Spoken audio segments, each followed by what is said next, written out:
일화 반가운 첫 만남. 이 미용실이 제 인생 전부였습니다. 30년이에요. 제가 이 작은 미용실 문을 처음 연 게 손님 한 분 한 분 정성껏 모시면서 새벽 6시에 일어나 밤 9시에 문 닫는 게 일상이었죠. 손은 거칠어지고 허리는 아파도 이 일이 좋았어요. 무엇보다 제 아들 지호를 이 가게로 대학까지 보냈다는 게 자랑스러웠으니까요.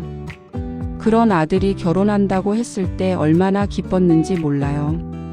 어머니 유나라고 합니다. 잘 부탁드려요. 처음 본 며느리 유나는 정말 완벽했어요. 대기업 과장이라는 화려한 직함에 말투도 교양 있고 외모도 빼어났죠. 친정어머니께서 정성껏 키우셨구나 싶었어요. 어머니가 미용실 하신다며? 멋지세요. 평생 한 가지 일을 하신 거잖아요. 그 말에 제 마음이 스르륵 녹았습니다. 이런 며느리라면 우리 지호도 잘 살겠구나. 이제 내가 늙어서 힘들면 의지할 사람도 생겼네. 결혼식 날 저는 손님들에게 자랑했어요. 우리 지호가 복 받았어요. 며느리가 대기업 다니는 똑똑한 여자라니까요. 단골 손님들도 축하해 주셨죠. 40년 넘게 단골로 다니시는 영자 언니는 민수야, 이제 내가 편하게 일하겠네. 며느리한테 맡기고 여행도 가고 그래 하며 웃으셨어요. 그날 밤 저는 가게 문을 닫고 거울을 보며 생각했습니다. 30년. 참 열심히 살았다. 이제 좀 쉬어도 되겠지? 신혼여행 다녀온 며느리가 우리 가게에 처음 왔을 때 저는 떡까지 준비했어요. 단골 손님들께 인사시켜 드리고 싶었거든요. 어머니 가게가 정말 아늑하네요. 그때 유나의 눈빛이 묘했어요. 가게 곳곳을 훑어보는 시선이 왠지 평가하는 것처럼 느껴졌죠. 하지만 저는 그냥 예쁘게 봐주려고 그러나 보다 생각했어요. 유나야, 배고프지? 어서 떡 먹어. 감사해요, 어머니. 근데 요즘은 이런 떡보다 건강식을 더 찾으시던데. 그 말끝이 묘하게 걸렸지만 저는 그저 웃었습니다. 그날 이후 며느리는 자주 가게에 들렀어요. 처음엔 반가웠죠. 시어머니한테 관심이 많구나. 기특한 며느리야. 하지만 지금 생각해보면 그때부터였습니다. 제 인생이 무너지기 시작한 게. 그날의 웃음이 얼마나 순진했는지 저는 몰랐습니다. 며느리의 진짜 속마음을. 이화 교양 뒤의 그림자. 어머니 이 가게 좀 바꿔야겠어요. 결혼한 지 딱 3개월 만이었습니다. 며느리 유나가 가게에 들어서더니 주변을 휙 둘러보더군요. 그러더니 웃으면서 말했죠. 어머니 솔직히 말씀드려도 될까요? 이 가게 너무 촌스러워요. 순간 귓가가 멍해졌어요. 30년을 지켜온 제 가게를, 제 인생을 촌스럽다고? 뭐가 촌스럽다는 거니? 전부요. 인테리어부터 의자, 거울, 조명. 요즘은 아니래요. 제가 좀 손 봐드릴게요. 어머니 위해서요. 말은 도움이라고 했지만 제 가슴이 철렁 내려앉았어요. 하지만 며느리가 좋은 뜻으로 하는 거겠거니 했죠. 카드 주세요, 어머니. 제가 알아서 할게요. 며느리는 일사천리로 인테리어 업체를 불렀습니다. 이 벽지는 다 뜯어내고 거울은 LED 조명으로, 의자는 전부 최신형으로 바꿔야 해요. 유나야, 그런데 그게 얼마나 드는데? 어머니 투자예요. 가게가 예뻐지면 손님이 더 오잖아요. 걱정 마세요. 그렇게 공사가 시작됐어요. 근데 이상한 건 견적서를 저한테는 안 보여주더라고요. 어머니는 모르셔도 돼요. 제가 다 처리할게요. 카드만 주세요. 아니, 내 가게 공사인데 내가 왜 모르면 안 되지? 속으로는 찜찜했지만 며느리가 화낼까봐 그냥 카드를 건넸습니다. 2주 후 청구서가 날아왔습니다. 800만 원. 너무 놀라서 며느리한테 전화했어요. 유나야, 이게 어떻게 된 거니? 800만 원이나? 어머니, 요즘 인테리어가 원래 비싸요. 제가 싸게 한 거예요. 이 정도면 양심적인 거라고요. 전화를 끊고 나니 손이 떨렸어요. 30년 모은 돈이 단 2주 만에 800만 원이 날아갔어요. 더 기가 막힌 건 그 다음이었습니다. 어머니, 이런 헤어스타일 요즘 누가 해요? 단골 손님 영자 언니가 파마를 하러 오셨어요. 40년 넘게 저한테만 머리를 맡기신 분이죠. 민수야, 오늘도 똑같이 해줘. 내 손맛이 최고야. 제가 열심히 파마를 하고 있는데 가게에 들어온 유나가 크크 웃더군요. 어머니, 지금 이 스타일 해드리는 거예요? 이거 90년대 아줌마 스타일인데. 영자 언니 얼굴이 빨개졌어요. 저기. 며느님, 제가 이 스타일이 편해서요. 아유, 할머니, 세상이 변했어요. 요즘은 이런 거 안 해요. 어머니도 손님들 생각해서 트렌디한 스타일 공부 좀 하셔야죠. 그 말을 듣는 순간 제 손이 미세하게 떨렸습니다. 30년간 한 번도 떨리지 않던 이 손이. 영자 언니는 그날 파마를 끝까지 안 하시고 그냥 가셨어요. 민수야, 미안해. 다음에 올게. 하시면서요. 문이 닫힌 후 저는 며느리를 봤습니다. 유나야, 손님 앞에서 그러면 안 되지. 어머니, 제가 뭘 잘못했어요? 사실대로 말한 건데. 어머니가 너무 옛날 방식만 고집하시니까 그러는 거잖아요. 며느리는 태연하게 스마트폰을 보며 나갔어요. 저는 텅 빈 가게에 홀로 남아 거울 속 제 얼굴을 봤습니다. 30년을 지켜온 이 자리에서 처음으로 눈물이 났습니다. 내가 정말 촌스러운 걸까? 내 손님들이 부끄러운 걸까? 그날 밤 저는 서랍을 열었습니다. 카드 명세서를 꺼내서 한 장 한 장 확인했어요. 인테리어 800만 원, 그리고 제가 결제한 적 없는 명품 가방 280만 원, 레스토랑 90만 원. 손이 덜덜 떨렸습니다. 분노가 아니라 배신감이었어요. 삼화 가족의 균열. 엄마, 유나도 좋은 뜻으로 하는 거야. 새벽 5시 저는 아들 지호를 불러냈습니다. 가게 앞 벤치에 나란히 앉아 차가운 11월 바람을 맞으며 말했어요. 지호야, 유나가 엄마 카드로 800만 원을 썼어. 인테리어 한다더니 명품 가방도 사고 비싼 레스토랑도 가고. 아들은 한참을 말이 없더니 한숨을 쉬었습니다. 엄마, 유나도 좋은 뜻으로 하는 거야. 가게 예뻐지면 손님 더 오잖아. 명품 가방도 회사 다니면서 필요한 거고. 지호야, 내 카드로 몰래 산 거야. 엄마한테 말도 없이. 에휴, 엄마. 며느리가 시어머니한테 일일이 물어보고 살 수는 없잖아. 요즘 세상이 그래. 내 아들이 나한테 이럴 수가. 가슴이 무너져 내렸습니다. 30년을 혼자 키운 아들이 결혼한 지 3개월 만에 달라졌어요. 그래, 엄마가 꼰대구나.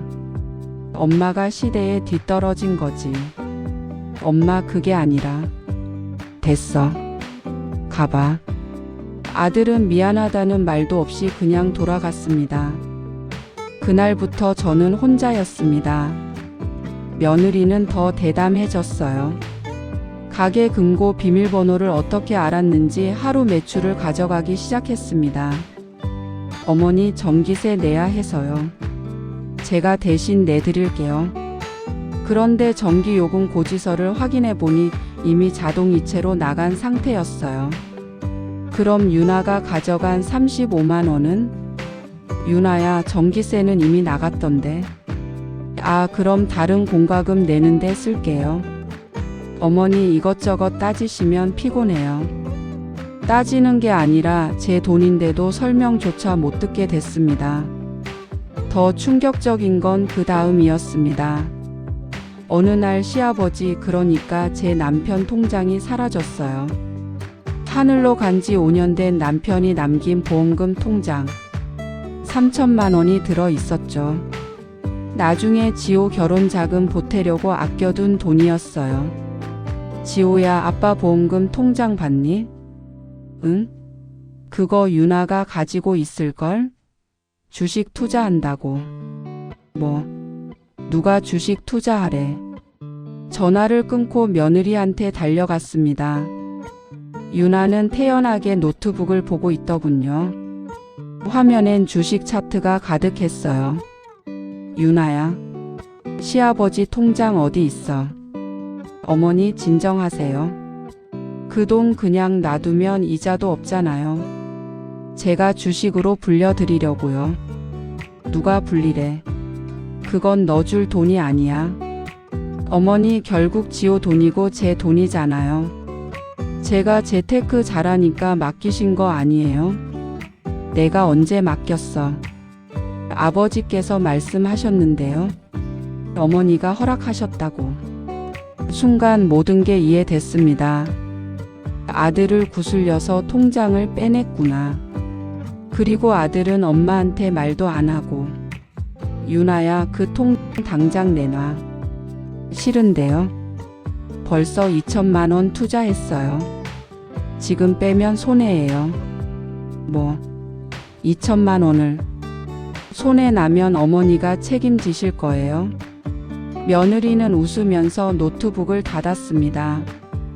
저는 그 자리에서 주저앉을 뻔했어요. 그날 밤 저는 서랍을 열었습니다. 카드 명세서, 통장 내역서, 금고에서 사라진 현금 기록. 하나하나 정리하며 확인했어요. 총 1,500만 원이 넘게 사라졌습니다. 불과 3개월 만에. 그리고 남편 보험금 2천만 원까지 주식으로 날아갔어요. 이제 내가 참을 이유가 없어. 손이 떨렸지만 이번엔 분노가 아니었습니다. 차가운 결심이었어요. 저는 서랍 깊숙한 곳에서 오래된 수첩을 꺼냈습니다. 30년 전 미용실 열 때 단골이었던 김 변호사님 명함이 그대로 있더군요. 다음 날 아침 저는 전화를 걸었습니다. 변호사님, 저 기억하세요? 30년 전 파마해 드렸던 민수예요. 상담 좀 받고 싶은데. 통화를 끝내고 거울을 봤습니다. 62년을 살면서 처음으로 제 눈빛이 달라진 게 느껴졌어요. 유나야, 내가 날 만만하게 본 게 실수였어. 저는 조용히, 아주 조용히 준비하기 시작했습니다. 가게 한켠에 작은 상자가 도착했어요. CCTV였습니다. 사화 드러난 진실. 이제 증거를 모을 시간이야. CCTV 설치는 조용히 했습니다. 가게 구석 화분 뒤에 숨겨놓은 작은 카메라. 며느리는 눈치채지 못했어요. 어머니, 오늘도 가게 봐드릴게요. 어머니는 쉬세요. 유나는 요즘 자주 가게에 나왔어요. 저보고 쉬라고 하면서요. 처음엔 며느리가 효심이 생겼나 싶었죠. 하지만 이제는 알아요. 쉬라는 게 아니라 날 쫓아내려는 거구나. 저는 일부러 집에서 쉬는 척했습니다. 그리고 노트북으로 CCTV를 지켜봤어요. 첫째 날 며느리는 금고를 열었습니다. 오늘 매출이 48만 원이네. 유나는 주저없이 30만 원을 꺼내 자기 가방에 넣었어요. 그리고 금고장부에는 18만 원이라고 적었습니다. 화면을 보는 제 손이 부들부들 떨렸어요. 이 여자가 진짜. 둘째 날 더 충격적인 장면이 찍혔습니다. 단골 손님 박순희 여사님이 오셨어요. 70대 할머니인데 늘 파마하고 나서 현금 15만 원을 카운터에 놓고 가시는 분이죠. 그날도 순이 할머니는 현금을 놓고 가셨습니다. 며느리는 그 돈을 카운터에 그대로 뒀어요. 그런데 할머니가 가방을 카운터에 두고 화장실에 가셨습니다. 그 순간 며느리가 가방을 열었어요. 설마 그러는 건 아니겠지? 하지만 제 예상은 빗나갔습니다. 며느리는 할머니 지갑을 열더니 그 안에서 10만 원권 5장을 꺼냈어요. 50만 원이었습니다. 그리고 태연하게 자기 주머니에 넣더군요. 유나야. 저는 화면을 보며 소리쳤지만 화면 속 며느리는 들을 리 없었죠. 할머니가 화장실에서 돌아왔습니다. 아이고 며느님. 내가 가방을 여기 뒀네. 깜빡했어요. 할머니 조심하세요. 요즘 세상이 험해서요. 며느리는 웃으면서 말했습니다.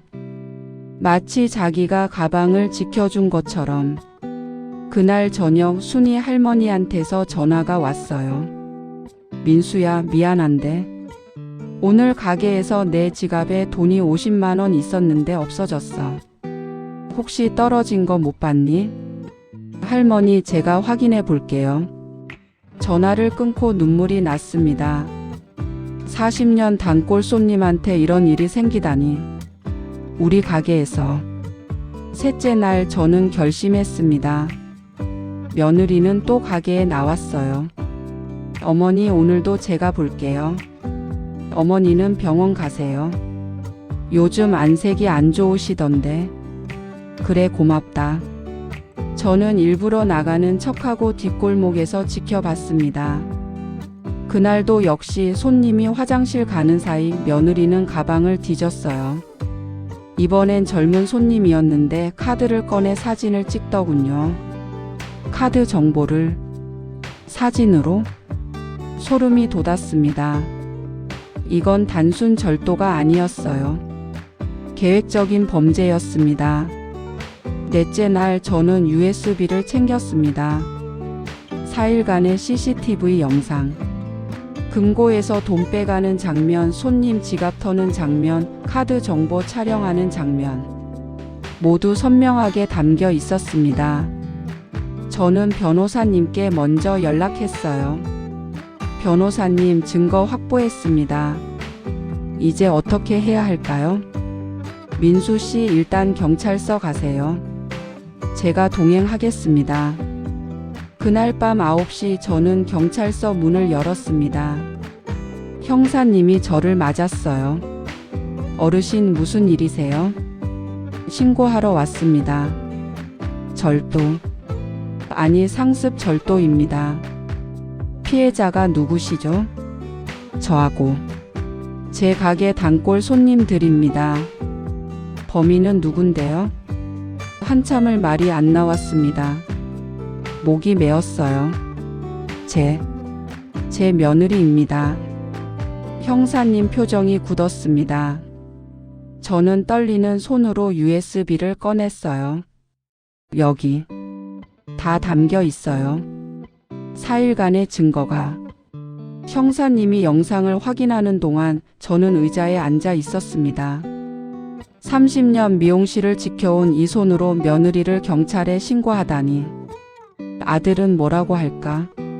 사람들은 뭐라고 할까? 하지만 저는 알았어요. 이건 제가 해야 할 일이라는 걸. 어르신, 이거 증거로 충분합니다. 내일 바로 조사 들어가겠습니다. 형사님이 말했습니다. 저는 고개를 끄덕였어요. 이제 돌이킬 수 없습니다. 감사합니다, 형사님. 제발 다른 피해자가 더 생기기 전에 잡아주세요. 밤 11시 경찰서를 나오는 길. 차가운 11월 바람이 얼굴을 때렸지만 마음은 이상하게 편안했습니다. 이제 끝이 보이는구나. 오하 드라이기의 소리. 어머니가 어떻게 이러실 수가 있어요. 새벽 6시 집 초인종이 미친 듯이 울렸습니다. 문을 여니 아들 지호가 눈이 벌겋게 충혈된 채 서 있더군요. 엄마, 유나가 지금 경찰서에 있어. 엄마가 신고했다며. 그래, 내가 신고했다. 미쳤어요. 며느리를 경찰에 신고해. 우리 가족이 어떻게 되는데? 지호야, 내 와이프는 도둑이야. 내 돈 1,500만 원, 네 아빠 보험금 2천만 원 빼갖고 단골 할머니들 지갑까지 털었어. 그게 설마 사실이겠어요? 유나가 그럴 리 없어. 저는 조용히 노트북을 켰습니다. CCTV 영상을 보여줬어요. 화면 속에서 유나가 할머니 지갑을 터는 모습, 금고에서 돈을 빼가는 모습이 선명했습니다. 아들은 그 자리에 주저앉았어요. 이게 말이 돼? 지호야, 엄마는 내가 행복하길 바랐어. 근데 그 사람은 우리 가족을 망치고 있었어. 아들은 한참을 울더니 고개를 떨구고 나갔습니다. 3일 후 며느리는 구속됐습니다. 상습 절도 횡령 신용카드 정보 불법 수집. 형사님 말로는 우리 가게뿐 아니라 다른 곳에서도 여러 건의 피해가 있었대요. 민수 씨 덕분에 다른 피해자들도 찾아냈습니다. 진작 신고하셨어야죠. 저는 대답 없이 고개만 끄덕였어요. 일주일 후 아들이 다시 찾아왔습니다. 이번엔 눈물이 마른 얼굴로. 엄마, 미안해요. 제가 엄마 말을 들었어야 했는데. 됐어, 지호야. 너도 몰랐던 거잖아. 아니에요. 저도 이상한 건 느꼈어요. 근데 외면했어요. 유나 편만 들었죠. 정말 죄송해요. 아들이 제 손을 잡았습니다. 30년 전 어렸을 때처럼. 엄마 이혼할게요. 그리고 엄마 돈 제가 다시 모아드릴게요. 아니야. 넌 내 인생 살아. 엄마는 괜찮아. 한 달 후 가게에 변화가 생겼습니다. 민수야, 신문 봤어? 내가 용감한 시어머니래. 단골 영자 언니가 신문을 들고 왔어요. 며느리 범죄 막아낸 62세 미용사. 20년 단골 손님 지갑 절도범 직접 신고. 기사가 났더군요. 순이 할머니가 인터뷰까지 하셨어요. 민수 씨가 아니었으면 저도 몰랐을 거예요. 그 며느리한테 계속 당했을 거예요. 진짜 고마운 분이에요. 그날부터 가게에 손님이 몰려들기 시작했어요. 민수 씨 그 용기가 대단해요. 저도 며느리 문제로 고민인데 민수 씨 보고 힘 얻었어요. 30년 지킨 가게 쉽게 빼앗기면 안 되죠. 가게는 다시 활기를 되찾았습니다. 3개월 후 유나는 징역 2년을 선고받았습니다. 법정에서 유나를 마지막으로 봤어요. 어머니, 저 정말 죄송해요. 저는 대답하지 않았습니다. 용서할 마음도 미워할 마음도 없었어요. 그냥 끝난 일이었습니다. 그리고 오늘, 민수 선생님 오늘도 파마 부탁해요. 새로운 단골 손님이 들어왔습니다. 신문 보고 찾아오셨대요. 선생님 같은 분이 우리 동네에 계셔서 든든해요. 머리도 잘하시고 정의롭기까지 하시고. 저는 웃으며 가운을 씌워드렸어요. 과찬이세요. 저는 그냥 제가 할 일을 했을 뿐이에요. 드라이기를 켰습니다. 위 30년간 들어온 이 소리. 예전엔 이 소리에 한숨이 섞여 있었죠. 언제까지 이 일을 해야 하나. 하지만 지금은 다릅니다. 이 소리엔 자부심이 담겨 있어요. 나는 30년간 정직하게 살았고 앞으로도 그럴 거야. 오후 3시 아들이 가게에 들어왔습니다. 엄마 점심 같이 먹어요. 제가 살게요. 그래, 우리 아들. 엄마 파마 끝나면 가자. 아들은 의자에 앉아 가게를 둘러봤어요. 엄마, 이 가게 정말 좋다. 엄마 손때 묻은 이 공간이 진짜 소중한 거였네. 너도 이제 알았구나. 엄마, 제가 가게 좀 도와드릴게요. 주말에라도 청소하고 그럴게요. 그래, 고맙다. 저는 손님 머리를 말리며 생각했습니다. 30년. 참 길고도 짧은 시간이었네. 며느리한테 가게를 뺏길 뻔했지만 결국 지켜냈어요. 제 손으로, 제 용기로. 이제 이 가게는 더 단단해졌습니다. 저녁 6시 마지막 손님을 보내고 문을 닫았습니다. 거울을 닦으며 제 얼굴을 봤어요. 주름은 더 깊어졌지만 눈빛은 더 또렷해졌습니다. 민수야, 수고했어. 오늘도. 혼자 중얼거리며 드라이기를 정리했어요. 내일도 새벽 6시면 이 가게 문을 열 겁니다. 30년을 지켜온 것처럼 앞으로도 지켜갈 겁니다. 이곳은 제 인생이니까요. 위잉. 드라이기 소리가 다시 들립니다. 이제 그 소리에는 한숨 대신 통쾌함이 섞여 있습니다. 여러분, 민수 씨의 이야기 어떠셨나요? 30년을 지켜온 가게를 며느리에게 빼앗길 뻔했지만 결국 용기 내어 정의를 지켜낸 이야기였습니다. 가족이라도 잘못된 건 바로 잡아야 합니다. 참는 게 미덕이 아니에요.